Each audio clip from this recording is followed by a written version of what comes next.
ഇക്കാലം മാത്രമേ ഞാൻ കാത്തിരുന്നത് നിനക്ക് വേണ്ടിയല്ല ടോണി. ഇങ്ങനൊരു അസുഖത്തിന്റെ കാര്യം വന്നപ്പം പറയായിരുന്നില്ലേ ടോണി? എന്ത് ഞാൻ അസുഖത്തോട് പറയണമായിരുന്നു ഇക്കാലം അത്ര ഒരാൾ കാത്തിരിപ്പുണ്ട്, അതുകൊണ്ട് പോയിട്ട് പിന്നെ വരാം. അതല്ല എന്നോട്. നിന്നോട് എന്നാ പോയിട്ട് പിന്നെ വാ പോ. പോട്ടെ ടോണി, ചിഞ്ചു കരയുന്ന കണ്ടോ? എനിക്കെന്തോ ഈ കുട്ടിയെ കറക്റ്റ് എന്ന് എന്റെ മനസ്സ് പറയുന്നു. ആ നിന്റെ മനസ്സങ്ങനെ പല മണ്ടത്തരങ്ങളും പറയും, അത് നീ സ്വയം കേട്ടാ മതി, എന്നോട് പണയണ്ട കേട്ടാ. റോയിച്ച വന്നല്ലോ. ചുമ്മാ ഒന്നുമില്ലെന്ന്. ഇവര് പണ്ട് ഒരുമിച്ച് പഠിച്ച കാലത്ത് തുടങ്ങിയ ബന്ധമാണ്. ആ കൊച്ചിനവന് ഭയങ്കര ഇഷ്ടമായിരുന്നു. അതൊരു ദിവസം കല്യാണം കഴിക്കണമെന്ന് പറഞ്ഞ അവൻ്റെ അടുത്ത് നിന്നു. അവളുടെ പപ്പയായിട്ട് ഒരു മീറ്റിംഗ് അറേഞ്ച് ചെയ്യട്ടെ എന്ന് പറഞ്ഞപ്പോ അവനത് ഈ നൂരാൻ വേണ്ടിയിട്ട് ഒരു കള്ളം പറഞ്ഞതാണ്. ഏതോ ലോകത്തില്ലാത്ത ഏതോ രോഗത്തിന്റെ പേരും പറഞ്ഞു. പക്ഷെ അവള് പറഞ്ഞു എന്നെ കെട്ടിയില്ലെങ്കിൽ നിന്റെ പേര് എഴുതി വെച്ചിട്ട് ഞാൻ ചാവൂന്ന്. പെട്ടില്ലേ? അവസാനം എന്താവാനാ? അവന്റെ ചേട്ടനൊരു സ്ട്രേറ്റ് ഫോർവേഡാണ്. അവൻ പിടിച്ച് രണ്ടെണ്ണത്തിനങ്ങ് കെട്ടിച്ചു. അതെ അതെ, രോഗം അവന്റെ സ്ഥിരം നമ്പറായിരുന്നു. ബാല്യകാല സഖിയുടെയും ഏട്ടന്റെ മുമ്പിൽ അതങ്ങ് പൊളിഞ്ഞു. ആ അത് തന്നെ. എങ്ങനെയുണ്ട്? അപ്പൊ ശരിടാ, ഞാൻ കോഫി ഷോപ്പിലാ, ഞാൻ വിളിക്കാം. Okay bye. റോയിച്ച, ചിഞ്ചു. ഹായ് ചിഞ്ചു.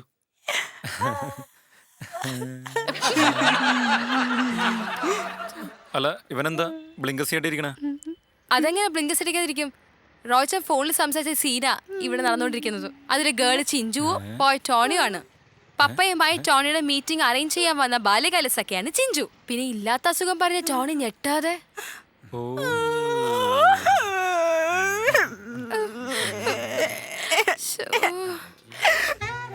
ഏറ്റവും കൂടുതൽ പെൺകുട്ടികളുടെ കണ്ണീര് വീണ സൗത്ത് ഇന്ത്യയിലെ ഏക കോഫി ഷോപ്പ് ഒരു പക്ഷേ ഇതായിരിക്കും. ഏതായാലും ഇപ്പൊ രക്ഷപ്പെട്ടേക്കാം.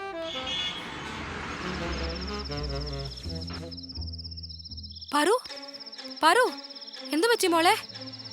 കർത്താവേ, ആരുമില്ല ഇവിടെ. കുറച്ച് വെള്ളം തെളിച്ചു നോക്കാം.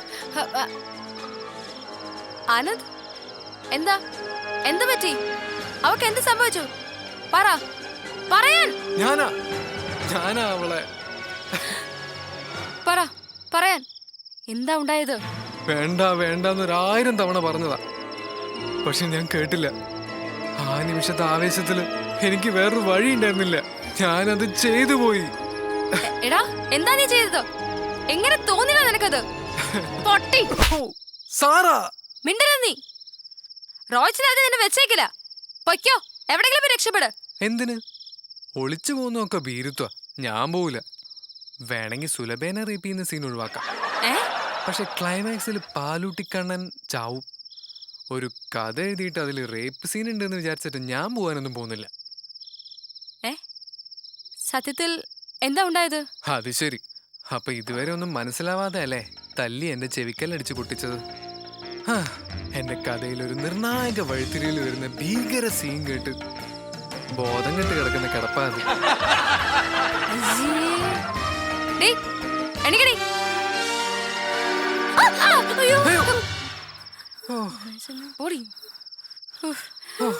ഓരോരുത്തര് വന്നോളും. ആളെ പേടിപ്പിച്ചു കളഞ്ഞു. എന്നിട്ട് കഥയുടെ ക്ലൈമാക്സ് കേട്ടെ. ആ ശരിയാ, അതുകൂടെ കേട്ടിട്ട് വേണം സുഖമായിട്ട് പോയി കിടന്ന് ഉറങ്ങാൻ. അതെന്താടാ? ഇവന്റെ കഥ കേട്ടിട്ടുണ്ടെങ്കിൽ പിന്നെ പേടി സ്വപ്നം ഒന്നും ഉണ്ടാവത്തില്ലല്ലോ. അത് കാര്യാക്കണ്ടേ? നീ പറ. അത് ശരിയാ, നീ പറയടാ, ധൈര്യമായിട്ട് പറ. ഈ പാലൂട്ടി കണ്ണൻ സിനിമയുടെ ആദ്യ ഭാഗത്ത് കരിങ്കല്ല് തലക്കേറ്റ് വീഴുന്നു, പിന്നെ ഫ്ലാഷ് ബാക്ക്. ഇനി അവസാനം വീണ്ടും ആ വീഴ്ചയിലേക്ക് തിരിച്ചു വരുന്നു. ഇനി പറഞ്ഞോ. ആ വീഴ്ച താഴെത്തുന്നതിന്റെ മുമ്പാണല്ലോ ഫ്ലാഷ് ബാക്കിലേക്ക് പോയത്. താഴെ വീഴുന്നതിന്റെ മുമ്പ് തന്നെ കറങ്ങി തലയ്ക്ക് വീണ കല്ല് കൈകൊണ്ട് പിടിക്കുന്ന കണ്ണൻ ആ ദേഷ്യം കരിങ്കല്ലിൽ തീർക്കുന്നു. അത് കയ്യിൽ വെച്ച് പൊടിച്ചു കളയുന്നു. എന്നിട്ട് അതും കൊണ്ട് ഓടിച്ചെന്ന് ഔസേപ്പച്ചൻ കൗണ്ടറിന്റെ മോന്റെ കണ്ണിലിടുന്നു. പിന്നെ അവൻ ഇടിച്ച് ചമ്മന്തിയാക്കുന്ന കണ്ണൻ. ശരിക്കും ആ എയറിൽ മരിക്കുന്നതായിട്ടാ ഞാൻ തിരക്കഥ എഴുതിയത്. പക്ഷേ അത് കേട്ട് പാറു ബോധം കെട്ടു. അതുകൊണ്ട് ഞാൻ അവിടെ കുറച്ച് കറക്ഷൻസ് ഒക്കെ വരുത്തി. എങ്ങനെയുണ്ട്? പടം പൊട്ടും. എന്നാ കേട്ടിട്ട് കുഴപ്പമില്ല. ആ പൊട്ടൊന്നുമില്ല, അത് പോട്ടെ. നീ പറ പാറു, എങ്ങനെയുണ്ട്? പാലൊട്ടിക്കണ്ണൻ മരിച്ചാൽ കൊള്ളത്തില്ല, ഇല്ലെങ്കിലോ? ഇല്ലെങ്കിൽ കുഴപ്പമില്ല, കൊള്ളത്തില്ല. Okay, thank you. ആ റോയ്ച്ച, എങ്ങനെയുണ്ട് പടം? അത് പിന്നെ കണ്ണനായിട്ട് നീയല്ല അഭിനയിക്കണേ. അതെ.